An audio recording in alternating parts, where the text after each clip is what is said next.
Hi, I'm Kristel Yap. I'm a K-beauty makeup artist. Today, I'm gonna teach you how to do an easy and natural K-drama inspired eye makeup look.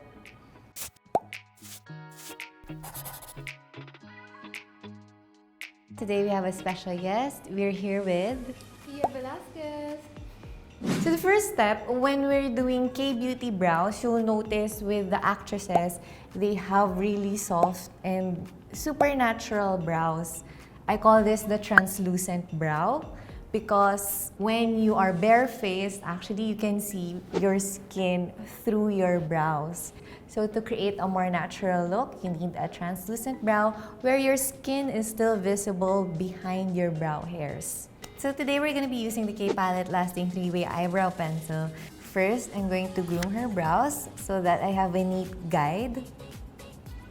When I do brows, I start kind of somewhere in the middle because it helps you get used to the weight of the product. And then as you go toward the end, you can actually go harder, sharper, and more solid. So for K-beauty, the brows are not super structured, super defined. If you watch K-dramas, you'll feel like it's just all of their hair. So they try not to structure it too much. But because Pia's brows are a bit fuller and the strands are longer, you can actually use a brow mascara to sort of shape it and organize the hairs. So I'm using Anastasia Beverly Hills Clear Brow Gel. So this has pretty good hold. And I'm not going to be too intense with shaping the brow. So ano ko lang siya. I'm just gonna do one way. I'm not gonna backcomb it. A lot of Filipinas, they don't like their makapal na kilay, even if it's trendy right now. For that, I recommend colored brow gel in a blonder color than your head hair. So when you actually go more yellowish, more blondish, parang nagdi-diffuse siya into your skin, so it looks softer.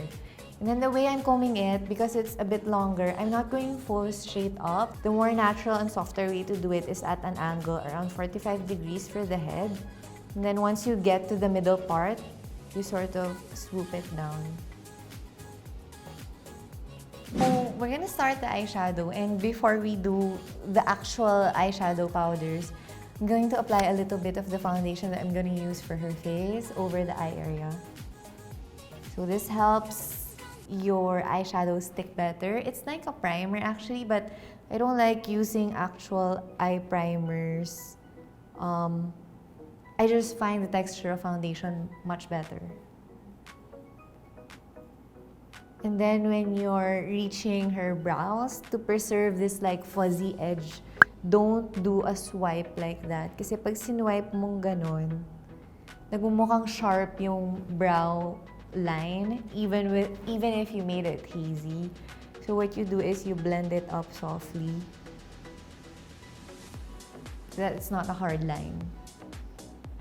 When you do this, sometimes foundation will create creases and lines. So that means you've used a little bit too much foundation. No problem, just blend it out with a sponge. If you don't have a sponge, your finger can be fine. Tap, tap, tap.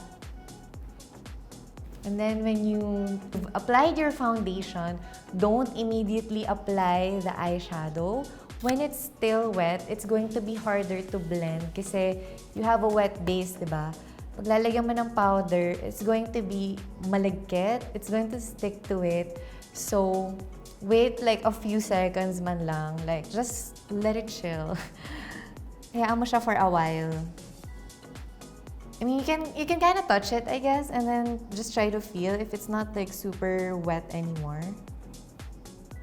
When I'm doing eyeshadow, the way we do like K-drama actress eyeshadow is that, diba, they look like they have some hint of color on their lids, but it doesn't look like eyeshadow.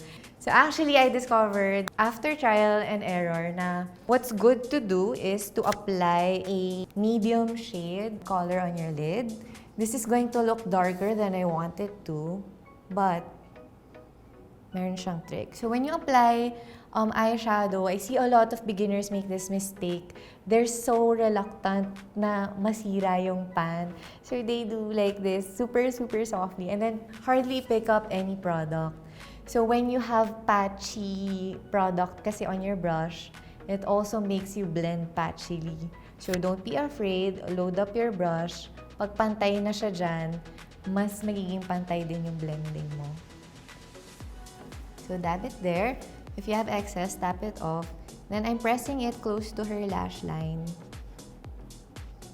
I'm using the Rom&nd Better Than palette in 01 Pampas Garden. And then, once na-deposit ko na yung main amount of eyeshadow on her lids, I'm using like the clean-ish side of the brush to diffuse everything. Tapos yung pag-diffuse ko sa kanya, it's elongated. Because for K-Beauty, it's a really long eye shape that's parang in. Because a lot of us Asians, we have hooded lids, diba?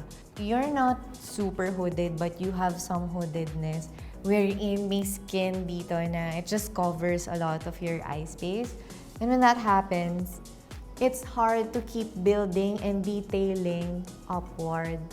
One really important thing I learned with K-Beauty is that when you don't have the space to define up, you should elongate your eyes, define it outwards.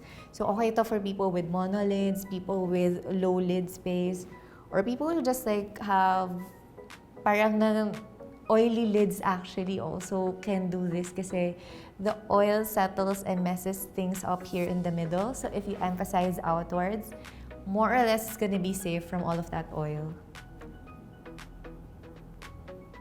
So you can see, I am buffing it pa ganito, like this way, not just up. So for K-drama leads, the look seems to feel like just one color, but actually it's not. So you have a medium shade like that. And then they also apply a transition shade. So for K-Beauty looks, a transition shade, the best color would be something kind of close to your skin tone. If you look at the palette, if you look at her complexion, it's going to be this color. So para hindi siya magmukhang finger painting, you load your brush and then dun siya, where you kind of ended your color, you apply it there.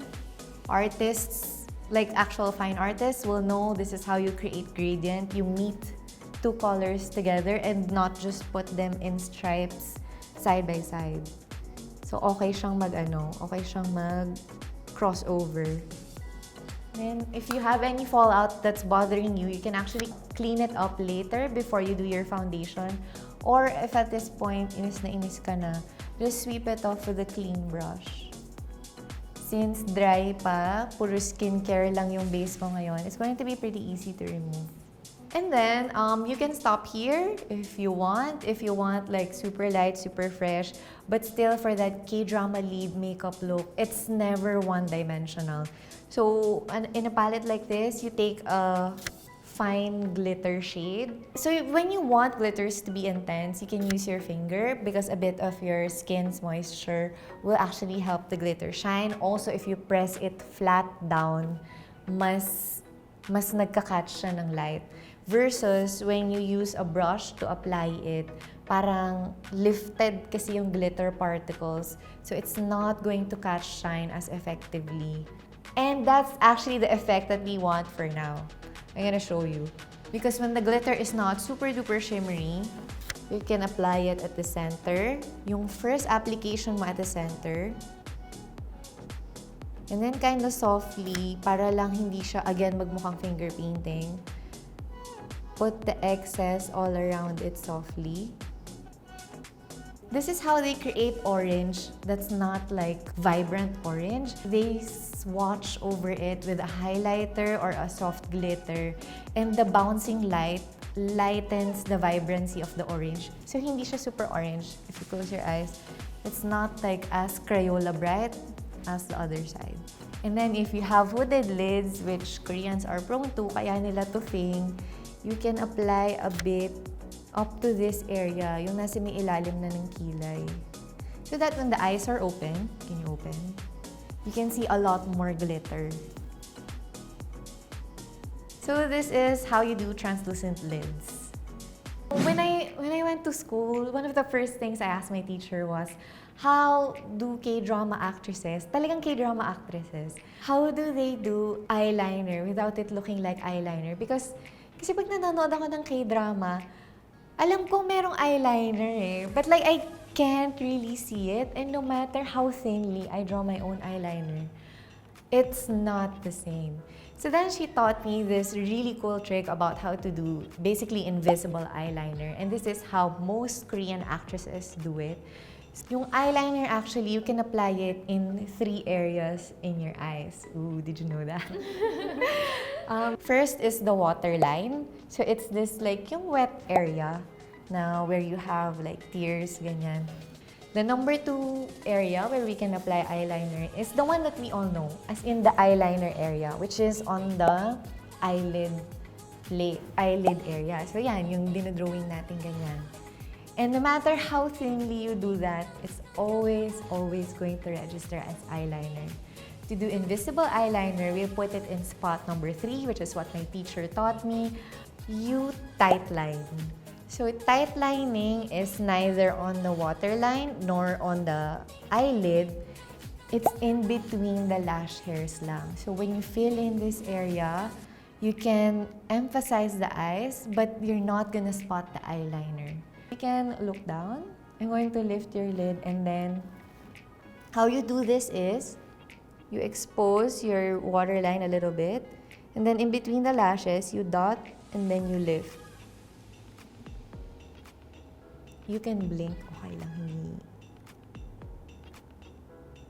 For invisible eyeliner, since medyo it's kind of close to your waterline, magkaka-access siya sa water. Anything waterproof would be good. I'm using a gel liner from Inglot. I worked with them for a bit and na-test ko talaga to. I like how well it lasts.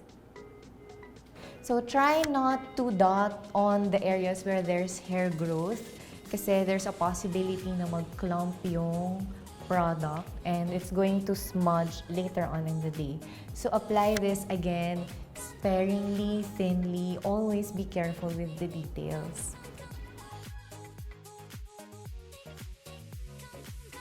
So this is your K-Beauty Lead eye makeup look. You have translucent brows, translucent lids, and invisible liner. So a bonus tip, if you wanna play it up and you're getting bored with this really soft and really like demure look, K-Beauty really loves glitters. That's why in most modern palettes, you're gonna see half of it is matte and half of it is like shimmers or glitters. What you can do is you can take like a really beautiful chunky glitter like this one. Sobrang chunky niya talaga. But it doesn't look like National Bookstore craft glitter. Again, you can dot it at the center of the eyelid.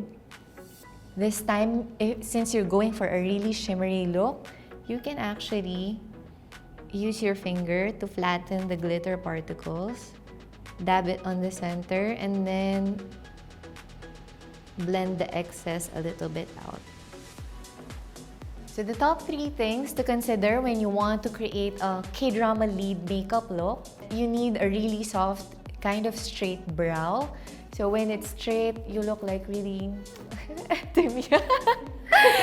You look really kind when it's straight. So that's part of the whole thing of the looks. And then for the invisible eye makeup, you can use any pinkish or coral eyeshadow and layer it with a fine glitter using your brush so that it's not super duper shiny. If you want to spice it up a little bit, you can dab glitter using your fingers.